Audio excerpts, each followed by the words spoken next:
trênទឹកពោឲ្យបងប្អូននេះrồiយើងទឹកស្ងប់ស្អាតទៅអត់មានខ្យល់មកវើកបាទបងប្អូនអរគ្នាទំនេរពីការងារចឹងស្លៀតមកដាក់ត្រីនៅសមុទ្រអីដើម្បីយកមកហូបរួចមួយពេលពីរពេលចឹងបងប្អូនអរគ្នាហើយទឹកក៏ស្ងប់ស្អាតដែរយើងចាប់ផ្ដើមលាងមុងនៅស្នាលកំមុតបងប្អូនលក្ខណៈទឹករាក់ដែរមិនទឹកជ្រៅនៅយើងដើរលក្ខណៈទឹកវាទិនចូលឡើងដែរចឹងបងប្អូនហើយស្លៀតពេលមកដាក់លេងចឹងណាពីអ្នកបងប្អូនហើយតបមកយើងលាងតាមព្រែកហើយវាមើលតក់តំណងយើងសារឡើងវិញចឹងណាបងប្អូនអរគ្នាហ្នឹងហើយ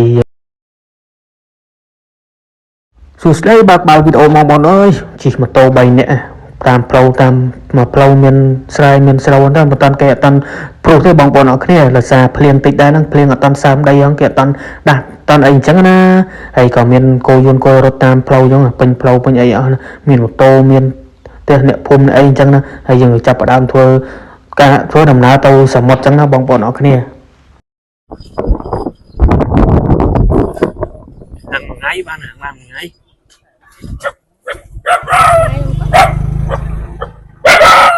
ហ្នឹងហើយបងប្អូនខ្ញុំមកធ្វើដំណើរមកដល់ផ្លូវជាតិបងប្អូនមានឡានម៉ូតូច្រើនដែរហ្នឹងថ្ងៃជាថ្ងៃសៅរ៍បងថ្ងៃអាទិត្យបងប្អូនអរគ្នានិយាយអូននេះជីស្រែមុខហ្មងហើយក៏នេះឡើងដល់ផ្លូវជាតិណាឡើងដល់ទៅផ្លូវជាតិហើយយើងចូលដល់ផ្លូវដែលយើងចូលទៅដល់សមុទ្រហើយដល់កន្លែងគេហៅគេព្រែកកងកាងគេនោះហ្នឹងហើយបងប្អូនអរគ្នាហ្នឹងហើយយើងចាប់ដើមអញ្ចឹងមកចូលមកដល់នេះបងប្អូននេះផ្លូវចូលហើយឡូវគេចាក់តង់ហើយយើងខានមកយូរដែរហ្នឹងហើយបងប្អូនអ្នកចិត្តភូមិដែលតំបន់នៅផ្លូវតង់ហ្នឹងស្រួលយ៉ាងដែរគេចាក់ផ្លូវចូលឡើងដល់សមុទ្រមកបងប្អូនគេផ្លូវតង់ឡើងលងសើបហ្នឹងស្រួលជីម៉ូតូស្រួលបើកបរអត់មានប្រឡាក់ដីប្រឡាក់អីអញ្ចឹងបងប្អូនអរគ្នាហើយអ្នកចិត្តខាងអ្នកភូមិអីអញ្ចឹងស្រួលម្យ៉ាងដែរបានក្រុមហ៊ុនហ្នឹងគេចាក់ផ្លូវដល់សមុទ្រចឹងស្រួលម្យ៉ាងដែរបងប្អូនអរគ្នាហ្នឹងហើយយើងធ្វើការជិះតូនេះអ្នកភូមិចិត្តខាងហ្នឹងចិត្តខាងអ្នកភូមិតាមមាត់ផ្លូវណាមានផ្ទះថ្មមានផ្ទះឈើមានអីចឹងណាបងប្អូនអរគ្នាហើយយើងធ្វើការចិត្តជិះម៉ូតូចិត្តដល់ហើយបងប្អូនអរគ្នាហើយមានម៉ូតូក៏គេមកមួយដែរចឹងណាហ្នឹងហើយនឹងតំបន់ដីឡូអញ្ចឹងគេលក្ខណៈគេធ្វើផ្លូវឆ្អាតហ្នឹងដើម្បីឲ្យតិថិជនជិះទៅស្រួលអញ្ចឹងណាលក្ខណៈធ្វើ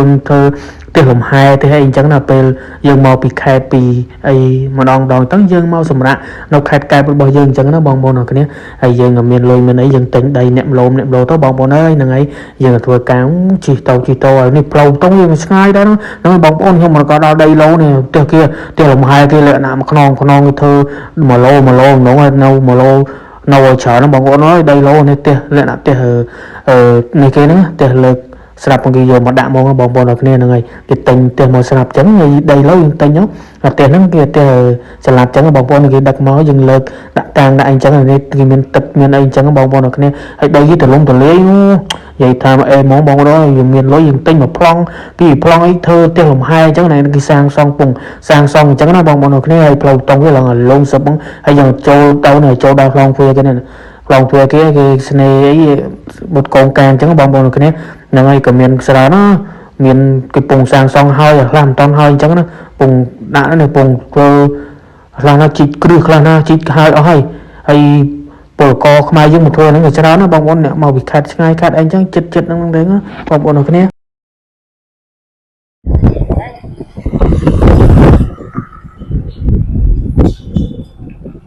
ស្អាតផងដែរអូនគេចិត្តហើយแล้วเสียงฉาเนี่ยแรงไปหน่อย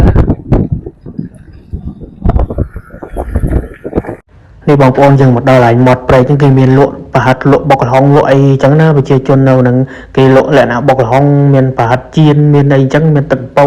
មានអីកិនឲ្យភ្ញៀវទេសចរដែលមកអញ្ចឹងគឺកំងមានចឹងមកហូបយកទៅហូបនៅឡែងមាត់សមុទ្រចឹងគឺមានឡែងអង្គុយមានអីចឹងបងប្អូនអរគ្នាមានស្លាប់មន់អាំងសាច់គោអាំងចឹងណាហើយអ៊ីក៏កិនទឹកពោចឹងណាខ្ញុំទិញទឹកពោអ្នកមកកំប៉ុងចឹងដើម្បីទៅផឹកហ្នឹងមើលយ៉ាងក្តៅដែរអញ្ចឹងបងប្អូនអរគ្នាហើយយើងអីមាននេះទិញទឹកពោឲ្យបងប្អូនអរគ្នាrồiយើងទឹកស្ងប់ស្អាតទៅអត់មានខ្យល់មកវើកទុកគេមកចន់នេះដែរ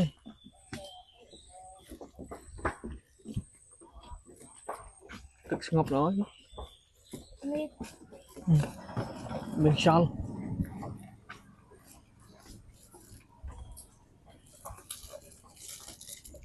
ស្ងប់ចានបងប្អូនអរគ្នា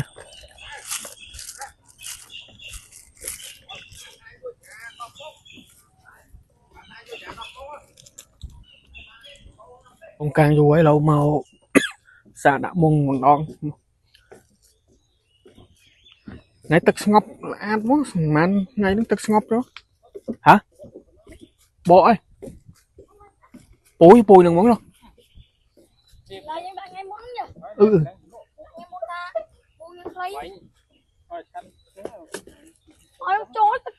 ấy chua canh là nó mình thổi cái đấy này cái đấy này tức tinh đó នេះបងប្អូនដល់ប្រឡងលាមុងអញ្ចឹងណាដល់ប្រឡងលាមុងហើយពីណាបងប្អូននេះចាប់ដើមលាហើយទឹកយើងឡើងចូលដែរហ្នឹងជ្រៅដែរហ្នឹងចុះពាក់កណ្ដាលហើយណាបងប្អូនអរគ្នាហើយធ្វើការលាចុះលាឡើងដើម្បីយកត្រីទៅធ្វើម្ហូបអញ្ចឹងណាចែកជូនបងប្អូនបានទស្សនាបងប្អូនអើយទៅតាមអ្នកតំបន់នៅជិតសមុទ្រអញ្ចឹងណាមានអីទេមិនដើររកត្រីសមុទ្រត្រីអីអញ្ចឹងតនេពីការងារអញ្ចឹងបងប្អូនអរគ្នាហើយយើងធ្វើការលាចុះលាមុងវាលារួមមុខរួមម្nóiដើម្បី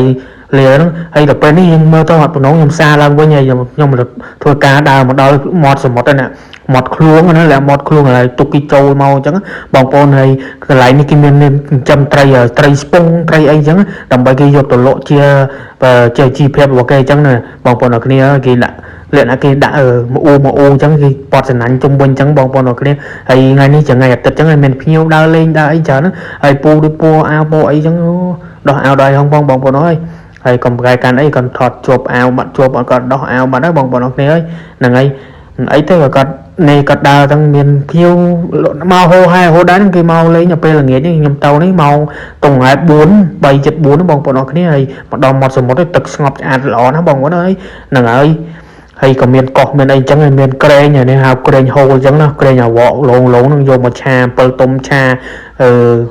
ងំងៅឆាយមកបានណាយើងឆាខ្ញីឆាយមកអេមហើយមានទេសភាពតាមព្រៃតាមមាត់សមុទ្រមានដើមកងកាងមានអីហើយនេះគេធ្វើស្ពានធ្វើអីលក្ខណៈកញ្ចុះគេអញ្ចឹងគេលក់អីអញ្ចឹងណាបងប្អូនដល់ចុះទៅមានភ្ញៀវដើរមកលេងច្រើនហ្នឹងដាក់មុងដាក់អីអញ្ចឹងណានេះទឹកគេស្ងប់ស្អាតដល់មួយទីទៀតខ្ញុំធ្វើការចុះទៅក្នុងសមុទ្រដើម្បីដាក់មុងយកត្រីមកធ្វើមកហូបបងប្អូនទាំងអស់គ្នាហ្នឹងហើយនឹងក៏ដើរលេងអង្គុយមើលសមុទ្រអីនៅភ្នំកែបបងប្អូនភ្នំកែបអញ្ចឹងណាភ្នំកែបអូនេះគេពងដាក់មុងដែរបងប្អូនគេពងដាក់មុងដាក់យកដែរគ្នាគេមានមុងគេឈ្នះជាច្រើនបែបហើយខ្ញុំមាន3នាក់មក3នាក់អញ្ចឹង3នាក់ម៉ូតូ3នាក់ម៉ូតូអញ្ចឹងណាបងប្អូនអរគ្នាអើយមានអីទេនេះទឹកស្ងប់ល្អណាស់មានអាលក់មានអីចេះហើយថ្ងៃចិត្តលិចដែរបងប្អូនអរគ្នាថ្ងៃចិត្តលិចអញ្ចឹងក៏មាន color មានអីចឹងឆ្អាតដែរខ្លះណាគេមកសេវីមកអីអញ្ចឹងហើយខ្ញុំធ្វើការចុះដល់សមុទ្រទេបងប្អូនខ្ញុំចុះដល់ទឹកសមុទ្រហើយមិនស្រូវបានទឹកថ្មើក៏ជើងនឹងបងអីមកជង្គង់បងអូនមកជង្គង់ហើយនេះចុះធាក់ដែរនឹងតល់បកគោដល់បកគោស៊ីម៉ងគេទៅដល់ពើនេះទៅស្រូវបងប្អូនអរគ្នានេះលក្ខណៈធាក់ដែរនឹងហើយទៅឆ្ងាយដែរណាថតទៅឆ្ងាយអត់អូនស៊ូមមកស៊ូមមកឃើញមិនឃើញទេឃើញលឹមបងប្អូនអើយហើយនេះកោះកោះត្រល់បងប្អូនអរគ្នាកោះត្រល់យើងហ្នឹងកោះត្រល់នេះគឺមានភ្ញៀវទេសចរទៅលេងច្រើនណាឆ្នាំបងប្អូនអើយកោះនេះកោះធំគឺមានអនុវត្តមានអីច្រើនមានផ្ទះសំណាក់មានផ្ទះអីមានកន្លែងគេមើលច្រើនណាបងប្អូនអរគ្នាបើយើងបានទៅដល់អេមកយើងមិនដែរបានទៅដែរហ្នឹងហើយដល់យើងធ្វើ passport ធ្វើអីចឹងទៅបានទៅបងប្អូនអរគ្នាយើងមានចេះទៅលំដែរ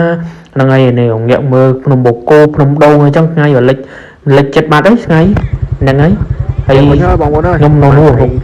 នៅសមុទ្របងប្អូនអើយទៅរឿងឆ្ងាយដែរហ្នឹងហើយបងប្អូនអរគ្នាហើយកុំភ្លេចទស្សនាវីដេអូរបស់ខ្ញុំផង